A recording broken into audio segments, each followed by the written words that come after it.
What's up, everyone? Welcome to this day in Philly sports history for September 28th, 2022.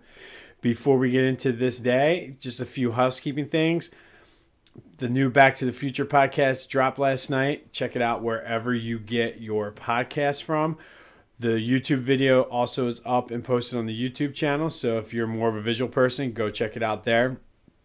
We talked a little bit about Doug Peterson's return to Philly this weekend, so definitely looking forward to that. Give it a listen. The Phillies, tough one last night. They lost 2-1. Wheeler pitched very well. They just couldn't get things going on offense, and luckily for them, the Brewers lost, so they still maintain that game-and-a-half lead, which because of the tiebreaker is more like a 2.5 game lead. Also, because the Brewers lost, the magic number dropped to 7, which, I mean, it is what it is at this point. We just need to get in. We're not necessarily looking at matchups or anything like that. We just need them to bounce back today and win a game against the Cubs.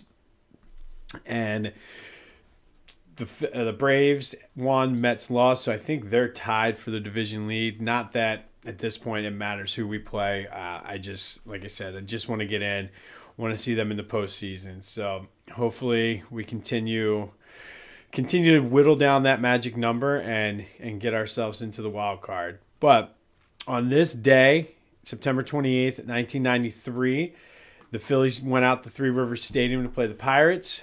Mariano Duncan had 5 RBI, including a grand slam.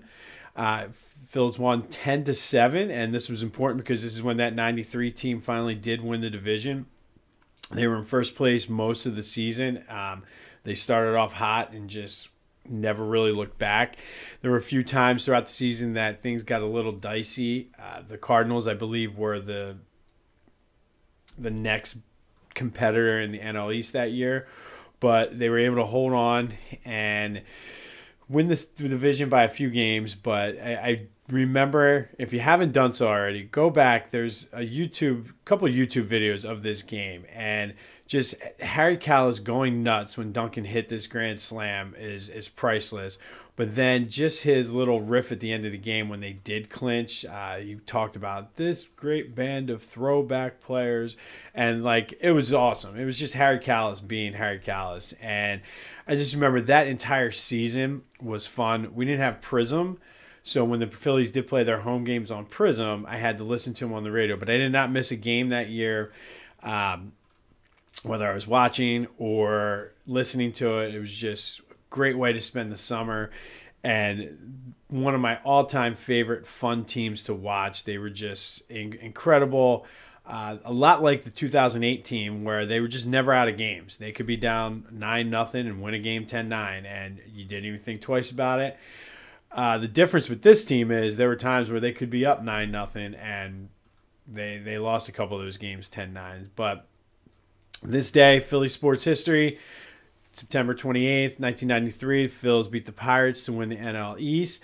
I highly suggest checking out those YouTube videos, and just the party in the locker room afterwards was insane, or at least it looked like it was insane. I mean, I'm getting hungover now just thinking about that party, and I know that they got beat pretty bad the next night, so they got it in.